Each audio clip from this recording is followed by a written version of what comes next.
that he's not a captain material. So intent obviously नजर नहीं आती इसकी, आउट ऑफ द बॉक्स चीजें सोचता नहीं है। खाना क्या बनाया जाएगा? बारिश की वजह से हम बाहर हो गए, जो गलत होगा। बारिश की वजह से पाकिस्तान टीम बाहर नहीं हुई, जातियां करी, चाहे टीम बनाने में, चाहे कप्तानी करने में, चाहे एबिलिटी इतनी है कि ऐसी टीम के खिलाफ हम 106 रन 7 बॉल पहले चेज करें। कि पाकिस्तान को कुछ आदत भी बन गई हुई है कि अपने पांव पे कुल्हाड़ी मार मार के एक अच्छी भली पोजीशन से, सिचुएशन से वो अपने आप को मुश्किल में डाल देते हैं। सो जिस तरह बाबर एंड कंपनी है ना, डरी हुई है कि जी उनको कोई भी स्कोर दिया जाएगा तो उसका दिल करता है कि वो लंबी बैटिंग खिला ले। भाई बेशर्मों का टोला बाल बाल बच गया। आयरलैंड के खिलाफ भी इन्होंने मुंह काला करने का पूरा प्लान बनाया हुआ था। अफरीदी ने थोड़ी सी दिलेरी दिखाई और आके जो है वो 2 छक्के लगाए और पाकिस्तान ये मैच जीता। नहीं तो बाबर आजम ने ये मैच लगवा दिया था। और हमारी बैटिंग थर्ड क्लास, घटिया तरीन बैटिंग। हकीकत यह है कि बाबर आजम किसी और को आने ही नहीं देता, मतलब किसी और को मौका ही नहीं देता बाबर आजम। तो जब कोई और आएगा नहीं तो वो बचाएगा कैसे? दोस्तों, आयरलैंड के सामने भी गिरते पड़ते पाकिस्तानी टीम जीती। और दोस्तों, इस मैच में पाकिस्तानी बैटिंग की डरी डरी अप्रोच को देखकर पाकिस्तान के पूर्व क्रिकेटर गुस्से से पाकिस्तानी टीम को क्या कह रहे हैं, चलो देखते हैं।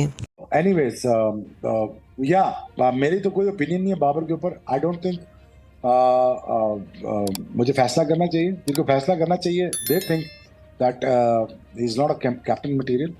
सो इंटेंट ऑब्वियसली नजर नहीं आती इसकी, आउट ऑफ द बॉक्स चीजें सोचता नहीं है। I don't know what kind of man is he, मैं इसको जानता नहीं ज्यादा।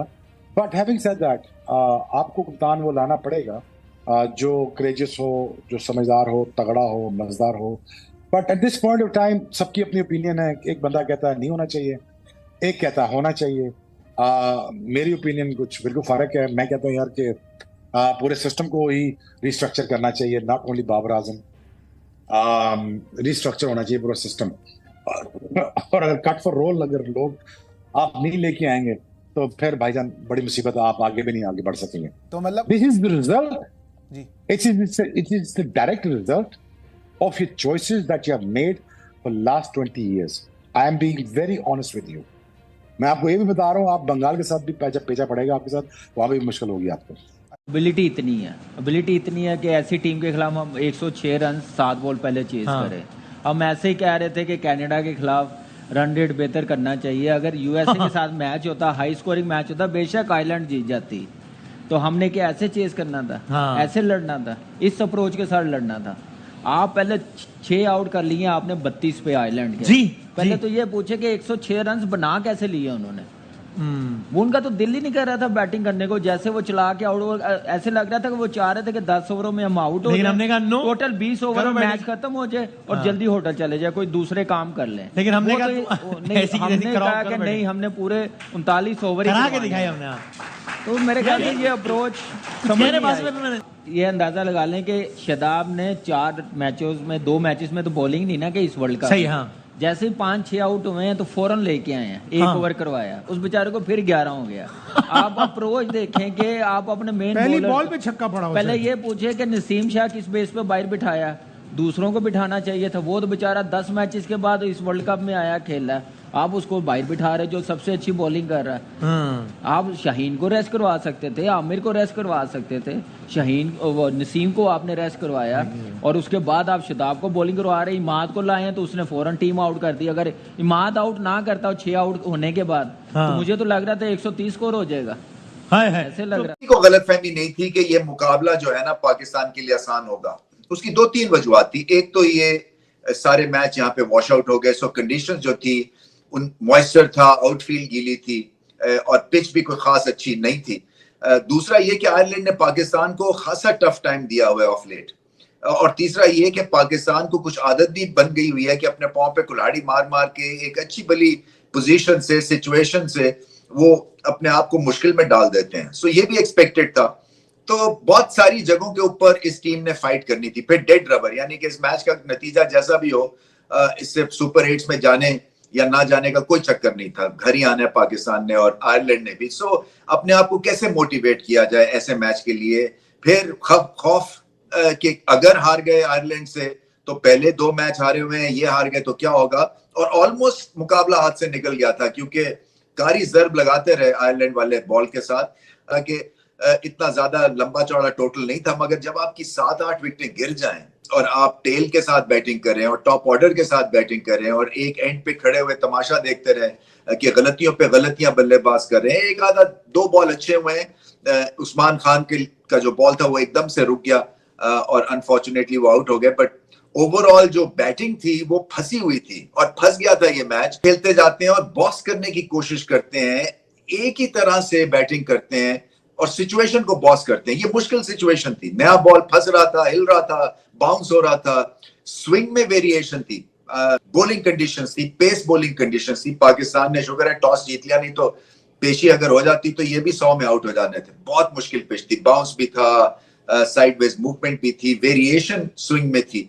आप 5 विकेटें ले लेते हैं 30-32 रन के ऊपर 6 ओवर्स में, तो उस टीम का वापस आना बड़ा मुश्किल हो जाता है। ऐसे ही है जैसे कि आप 30, 40, 50 रन आपने कम कर लिए, क्योंकि सारा प्रेशर जो है फिर middle order, late middle order पे था और पाकिस्तान ने मुकाबला एक तरह से वही जीत लिया था। हालांकि बैटिंग कंडीशंस नहीं थी, मगर जब 100 या 109 रन करने थे तो फिर अपने आप को आप बैक करते हैं आयरलैंड जैसी टीम के खिलाफ।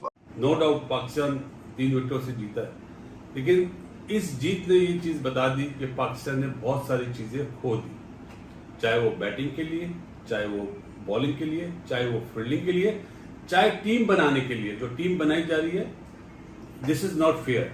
पाकिस्तान की क्रिकेट कभी भी इतनी नीचे नहीं गई थी।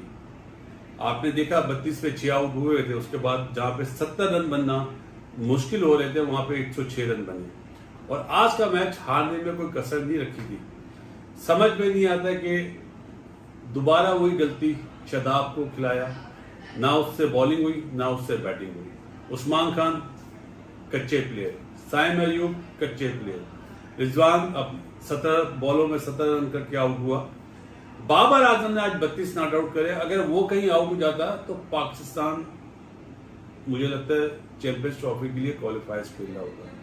ये तकलीफदेह बात है, ये कोई अच्छी बात नहीं है कि आपने आखिरी मैच जीत तो लिया, लोग बोलेंगे 3 विकेटों से जीत लिया, लेकिन आपका वर्ल्ड कप का सफर इतना अच्छा नहीं रहा। जो ये सच है, हकीकत है, और जो भी क्रिकेट को जानता है वो जरूर मेरी इस बात से मुत्तफिक होगा कि पाकिस्तान ने इस वर्ल्ड कप में खोया, हर चीज खोई, नाम से लेके इज्जत, जो $25-25 में जो इज्जत बिकी वो खोई।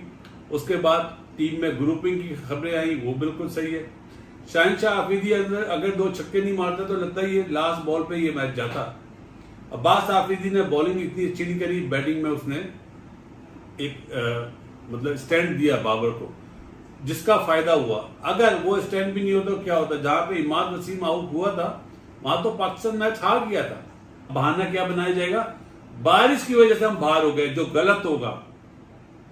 बारिश की वजह से पाकिस्तान टीम बाहर नहीं हुई, जातियां करी, चाहे टीम बनाने में, चाहे कप्तानी करने में, चाहे टीम की 11 लड़के बनाने में आप लोगों ने जाति करी, और आज भी करी आपने। ये मेरा खुला मैसेज है और मेरा ख्याल है कि इससे ज्यादा मैं कुछ नहीं कहूंगा।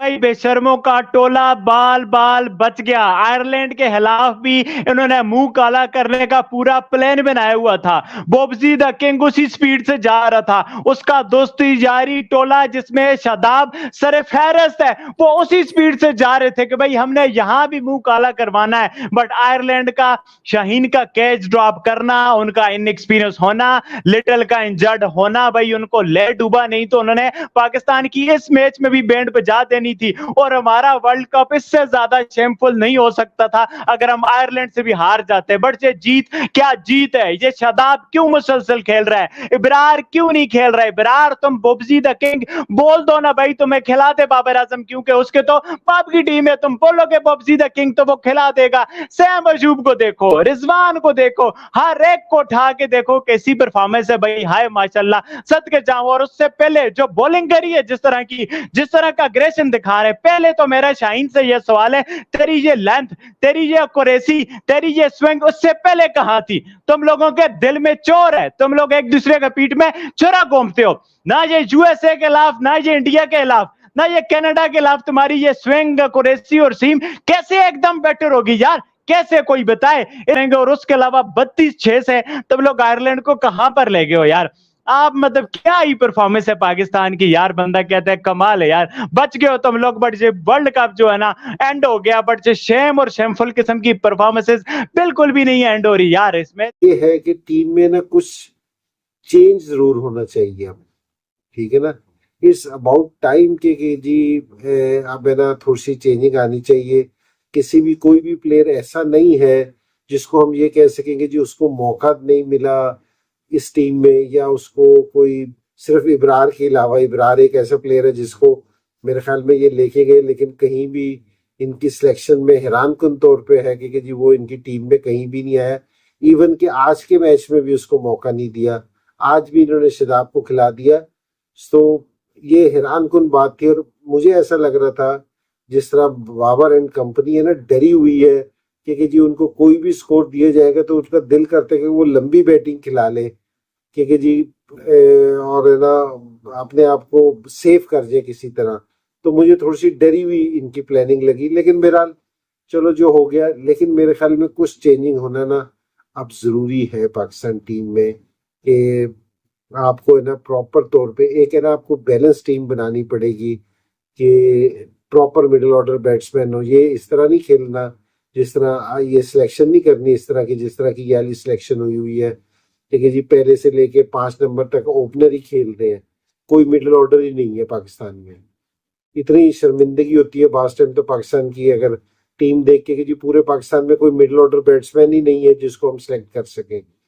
और बॉलर ऐसे हैं कि जी वो as a spinner bowler select हुए हैं और हमें ना वो बैट्समैन बन गए, वो बॉलिंग कर ही नहीं रहे, 3-3 मैचेस हो गए नहीं कर रहे। तो इस तरह की सिलेक्शन नहीं होनी चाहिए, ये थोड़ा सा चेंज होना चाहिए। और दूसरी चीज ये है जिस लड़के से अच्छी परफॉर्मेंस नहीं हो रही आप उसको ड्रॉप करते हैं, वो फर्स्ट क्लास जाके खेले। और पाकिस्तान बोर्ड है ना इस चीज को मेक श्योर करेगी कि जी वो आके ना क्रिकेट खेले पाकिस्तान में।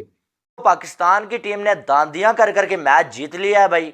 पहले जो है पाकिस्तानी टीम ने बॉलिंग की और 106 रन जो बना सकी है भाई साहब। आयरलैंड की टीम 32 रन पे जो है 6 आउट और उसके बाद 106 रन खा लिए और उसके बाद ये मैच फंस गया था। हमारी टीम की जो बैटिंग है हमेशा की तरह घटिया तरीन बैटिंग हुई और हमारे बैटर्स ने बिल्कुल लेट डाउन किया। 107 रन चेस करने में हमारे बैटर्स के पसीने निकल गए और बाबर आजम एंड तक खड़ा रहा, लेकिन बाबर आजम अपने ऊपर से जो वो मलबा हटा हटा के बॉलर्स को दे रहा था, यार तुम लोग मारो, मैं आखिर तक नॉट आउट जाऊंगा। और अब्बास अफरीदी को बार बार दे रहे हैं बाबर आजम के तुम मैच जितवा के दो। वो आखिर में शुक्र है कि शाहीन अफरीदी ने आके वो मैच जो है वो जितवा दिया, 2 छक्के लगा दिए, अदरवाइज पाकिस्तान ये मैच हारा हुआ था। हमें ये लग रहा था कि ये मैच जो है वो अभी भी खत्म होने वाला है और आयरलैंड ये मैच जीत चुका था। वहां पर बाबर आजम ने जरा भी दिलेरी नहीं दिखानी थी। शाहीन अफरीदी ने थोड़ी सी दिलेरी दिखाई और आके जो है वो 2 छक्के लगाए और पाकिस्तान ये मैच जीता। नहीं तो बाबर आजम ने ये मैच लगवा दिया था और हमारी बैटिंग थर्ड क्लास घटिया तरीन बैटिंग को हो गया। अब नहीं चलेगी ये ड्रामेबाजी। पूरा वर्ल्ड कप पाकिस्तानियों को जलील करवाने के बाद, लोगों की ईद खराब करने के बाद तुम लोग जो ड्रामेबाजियां कर रहे हो, एक एक विकेट लेके पूरे मैदान में चक्कर ऐसे लगा रहे हैं कि जैसे वर्ल्ड कप जीत लिया है। शाहीन अफरीदी पहला विकेट लेता है भाई तो वो इस तरह से सेलिब्रेट करता है जैसे वर्ल्ड कप का सेमीफाइनल जारी है और वहां पर इंडिया के खिलाफ इस बंदे ने कोई विकेट ले लिया, बड़ी मैच जितवा दिया है। मोहम्मद आमिर की सेलिब्रेशन देखें आप, रिजवान साहब एक्टिंग करवा लो, मैदान में एक्टिंग करेंगे, पूरी फिल्म आपको दिखा देंगे, लेकिन जहाँ मैच जीतने की बारी आएगी, बड़े मैच में परफॉर्म करने की बारी आएगी, वो तो उस मैच में जलील ही करवाएंगे। अब तो छोटे मैच में भी रिजवान से परफॉर्मेंस नहीं हो रही है। किस किस्म की टीम खेली है मैं हैरान हूं, यकीन करें। और आज का ये मैच पाकिस्तान के बॉलर्स की वजह से जीते हैं हम सर। 10 रन और हो जाते ना बॉलर्स दे देते तो ये सब की जो किंगमैनशिप, और बॉब्जी द किंग ने भी फारिग हो जाना था, इसकी भी सांसें भूल जानी थी, और वो जो शाहीन है उससे भी छक्के नहीं लगने थे। ये जो मतलब हुआ है ना, ये जो पाकिस्तान मैच जीता है, थैंक्स टू द बॉलर्स, और thanks to the bowlers. Bowlers ने एक्स्ट्राऑर्डिनरी बॉलिंग कर दी है, और जो मेजर डिफरेंस क्रिएट किया है वो इमाद वसीम ने क्रिएट किया है, मोहम्मद आमिर ने क्रिएट किया है। हर मैच में 18-18, 19-19 डॉट्स दिए हैं इन्होंने। आप पूरा उठा के देख लें वर्ल्ड कप। ये शाहीन अफरीदी, जिसके बारे में बिल्कुल दुरुस्त मैंने आज दूसरे चैनल पे भी बात की है कि ये एक्यूरेसी पहले कहां थी आपकी। मजाक हो रहा है पाकिस्तान की टीम के साथ। बाबर ओपनर, रिजवान ओपनर, उसके बाद उस्मान ओपनर, फखर ओपनर। बाबर आजम की वजह से पाकिस्तान बच गया। लेकिन भाइयों, मुझे कोई ये बताएगा, हकीकत ये है कि बाबर आजम किसी और को आने ही नहीं देता, मतलब किसी और को मौका ही नहीं देता बाबर आजम। तो जब कोई और आएगा ही नहीं तो वो बचाएगा कैसे?